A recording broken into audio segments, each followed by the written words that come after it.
Hey guys, it's Shawn here with HobbiesofaMan once again, and today we are doing a review for Conan the Barbarian, issue number 12, by the same team as always, which is Jim Zub, Rob De La Torre, Diego Rodriguez for the artwork, and then lettering by Richard Starkins and Tyler Smith, right? So, yeah, Conan the Barbarian number 12 was out like 2 weeks ago at this point, but I didn't have a chance to go down to my local comic book store to pick up my pulls, so I had to wait a bit, right? But I did get to read this and Savage Sword of Conan number 3 all in one go, so that was great, but it does kind of slow down my video output for Conan the Barbarian, right? So, before we start with the review, I do want to mention something, actually two things, right? So first of all, at some point in the last month or so, month and a half, a little animation for Conan the Barbarian, specifically the Tower of the Elephant story, was released on YouTube by a guy called Alain Seguin, or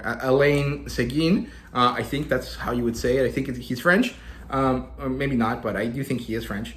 Or Belgian, and the animation is wonderful. I won't play it here for myself because I don't want to steal views from him, right? But I will leave a link down to their channel so you can check it out, and also a link directly to the video in case you guys don't want to necessarily browse his channel, right? So yeah, also shout out to Shawn from the official Conan the Barbarian channel and to the official Conan the Barbarian channel itself, as well as Heroic Signatures, because they are going to be doing, or they are currently doing, a giveaway, right? So Shawn really wants to make the YouTube channel pop, and he's doing a great job with that. He's doing a lot of amazing interviews, a lot of interesting looks at the history of Conan and stuff, and everything related to the license, even beyond, you know, the comic book. So he's doing a great job with that. He recently had an interview with this lady who got a job through Roy Thomas, and I think she was the one that was in charge of the Conan cartoon. He did a big interview with John C. Hocking and a few different things like that, right? So check out the channel, check out their giveaway. I'll leave links to their socials and their channel down below. And also another quick shout out to Esfantario de los Comics, who is a Mexican YouTuber. I met him at Howard Days, and he recently released a short little interview with John C. Hocking, right? So the interview was in English, but his channel is a Spanish-speaking channel, so he actually subbed in the subtitles for the interview, and the front matter of that video was actually in Spanish. So if you speak Spanish and you're interested, definitely check out his channel. It's Santuario de los Comics. I'll leave it down below as well. And that's it for people I wanted to mention and stuff related to this specific book. Otherwise, I think that's it. Let's get into the review. Let's talk about the cover first. I actually think this cover is really, really awesome. I think it looks great. It doesn't really have too much to do with the stuff in the issue, but this is supposed to be cross-promotion material for the new John C. Hocking novel. I think actually I would prefer to call it an omnibus because it collects two different novels together, right? The Emerald Lotus, which is the original story that John C. Hocking wrote, plus The City of the Dead, which is the follow-up story. And in person, when I met him at Robert E. Howard Days, he also mentioned that you might want to read The Black Starlight, which is one of the short stories that Heroic Signatures is currently releasing. That you should read that story, Black Starlight, between Emerald Lotus and The City of the Dead, right? It's a nice bridge between the two, right? So if you want to have all of the John C. Hocking Conan stuff, that's the three things that you need to look out for. He said he might write more Conan, but he isn't sure. And I think he's working with Titan right now to release a new Sword and Sorcery book that isn't related to Conan, right? So I'm excited to see where that goes. And so this is promotional material for that. So it's a good use of the cover. It's not necessarily my favorite cover without the context of that, right? Like if I only bought this and I bought this, you know, months later, I would not necessarily think that this is a great cover for the book because this has really nothing to do with what's inside. But at the same time, because I am in the know, I understand why this is the way it is, right? So I don't really have too much of a problem with it, but it is kind of like a thing that you might want to mention, right? So yeah, now let's look at the story here properly. So it opens up with Tulsa Doom monologuing about how the power of the stone is his, how the stone is his and how everything will be his eventually, right? Everything is him. He is it, and he is beyond the flesh, the soul, death, time. He is immortal, right? I don't necessarily think that that's actually true, but I've only read a little bit of the Cole book, right? So I've only read a few stories, and the only story that Tools of Doom shows up in, he's more of a comedic character for me than he is like a serious threat, right? But this version of Tools of Doom is a little bit like the version from the Conan movie, and also more from what the character has become since, Robert E. Howard wrote him initially, right? So he's monologuing about this, and Roberto de la Torre's artwork is freaking amazing, dude. It looks so awesome. It's phenomenal. Then we follow on to him wanting to kill Brol and Cole and starting the Age of Doom, right? The Doomian Age, I guess, is what it would be called, right? And this jumps us into his backstory.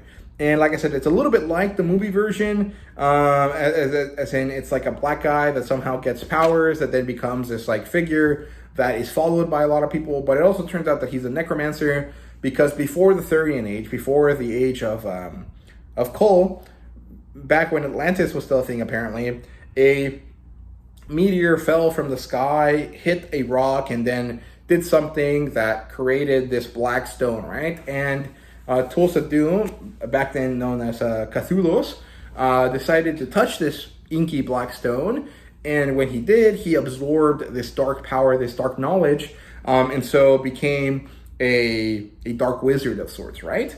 And so he became a necromancer. There's a lot of cosmic horror elements here, which is awesome. And as he grew in power, he grew, and he knew that he was going to eventually die, because everything dies. And so he fashioned a way for himself to exist beyond his death by forcing his followers to create this sarcophagus out of the black stone, burying him in it. And then over time, his body would decay, everything would decay, but he would still exist, right? And so he transcended death in this way. And eventually he noticed, or he realized, that even though he had all of this power, there was a lineage of men that he mentions kings, actually, who would eventually be his downfall. And so he decided to find out who that was. It turned out that Cole was the current person that was of this lineage.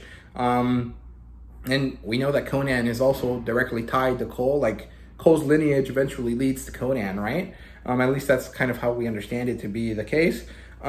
He decided that that he was going to try to mess with Cole, send him horrible things and situations that would kill him.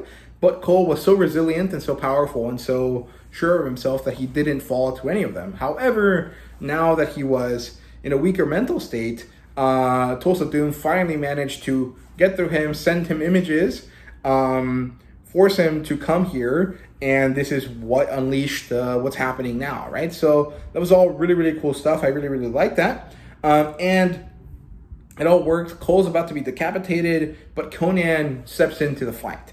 And thanks to Yakosha telling us this in previous issues, we know that Conan is actually more or less invisible to these transcended beings, right? That Yakosha could only know that he was there because he saw a void in the area that Conan was supposed to be. Mortals saw Conan because Conan knew that they were supposed to, but ascended beings, things that are beyond the normal human realm, could not really see him, right? And so Conan is able to fight Tools of Doom without, or easily, or somewhat easily, because Tools of Doom can't see him, right?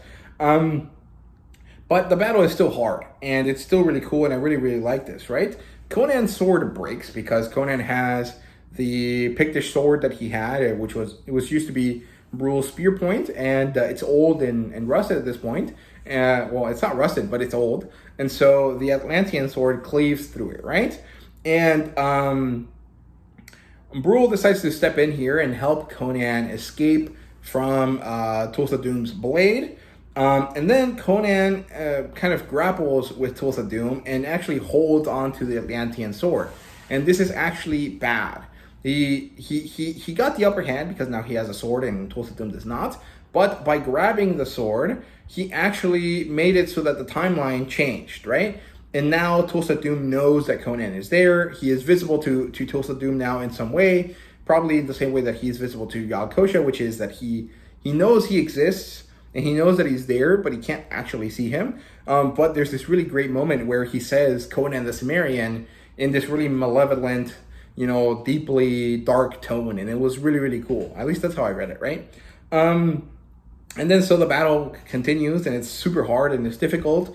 Conan is winning, then Doom is winning, then Tulsa Doom starts to bring in his power, starts to do something. And as he's doing this, as he's drawing so much power from the Black Stone, he actually gets cast back into a vision where he sees that this power of the Black Stone is only a little chip, a little portion of this larger, greater power that's far away. And we get to see this orange, planet star thing. I'm not really sure what it is, and I'm not really sure what it's supposed to signify. I'm guessing some sort of ancient, cosmic horror, eldritch horror type god, but I wouldn't know which one it is, right? And so he knows that there is more power out there, that he will eventually want to get it, and that he is only borrowing something from a sleeping deity, and that deity might awaken soon, right? And so I think this is mostly set up for the Black Stone event, and I'm very happy about that. I think that's cool. So then Conan manages to decapitate Tulsa Doom as he's preparing to unleash this, and hurrah, they win. And as soon as he decapitates Tulsa Doom, Conan is thrown back to, through time, basically. He's supposed to eventually get to his own time, but before he does that, when we see him falling through time, we get to see that Cole and Brol manage to head home. They escape from this crumbling area where Tulsa Doom made them go. They manage to escape, and they will eventually make it back home to Volusia. But it's going to take them a while, right? Because they don't have men or a boat at this point, I think. And we know that they are back in their timeline. Things are set up back to, how they were supposed to be for them. And eventually we may or may not get more stories about them, right? So I hope we do. That would be really cool, but who knows? And we come back to Conan. He's falling through time. He eventually returns to his body at the moment that we saw him fall back in time at the end of the second arc of the story, right? At the end of issue 8, I think. And he's poised with his sword up to his throat, ready to stab himself. But suddenly his mind sharpens. He remembers where he is. He remembers the memories of Bellet, which looks amazing in Rob Del Toro's artwork. And he decides that his darkness and his sad moments will no longer haunt him, that he has managed to move on from them. And on one hand, this is completely fair because it's been a while, in his mind, he's been through several adventures and days, and he has managed to move on from that. At the same time, I'm not necessarily sure that Conan ever really moves on from Bellet, right? That love and the sacrifice that she made and all that stuff kind of feels like it informs his treatment of women for the future, right? But I mean, I've only read the first Conan book, so I don't know. It might be that Conan comes off differently in later stories. I don't know, but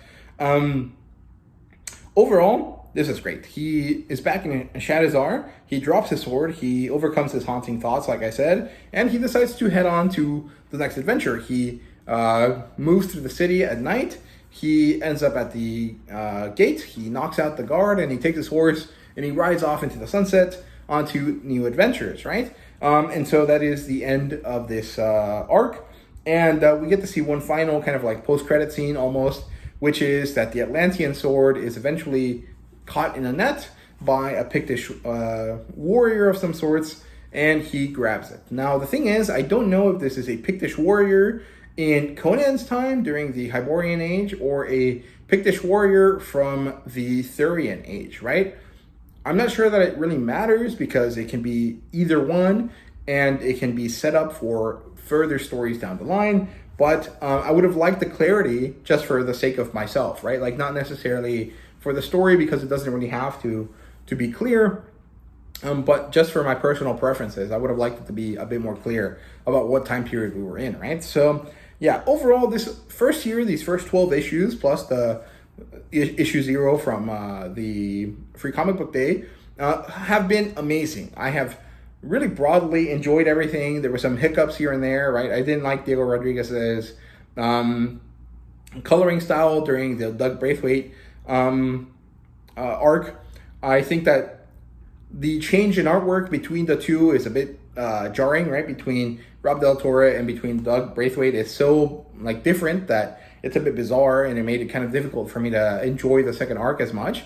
And I think that it might have been a better choice to bring someone else that does more kind of similar art to Rob for those issues, right? Maybe someone like Benito Gallego, right? But at the same time, it's not really that big of a deal.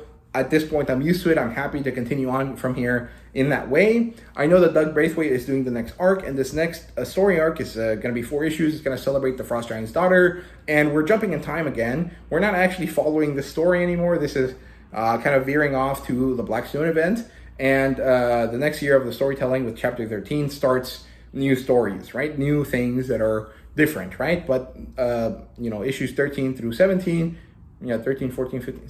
13 through 16, will be about stuff that relates to the Frost Giant's daughter, right? So that's exciting. I will be doing a Conan in review video, right? I don't know if that's going to be the title or not, but I'm going to talk about all of the stuff that Heroic Signatures has done, all of the things that they released, what the story of the Conan comic book so far has been, and stuff that I want to see coming from them in the future, right? And I think that will be a really interesting video, and it's also because I'm kind of doing it as a way to prepare for this conversation that I'm going to have with Stygian Dogs at some point here soon.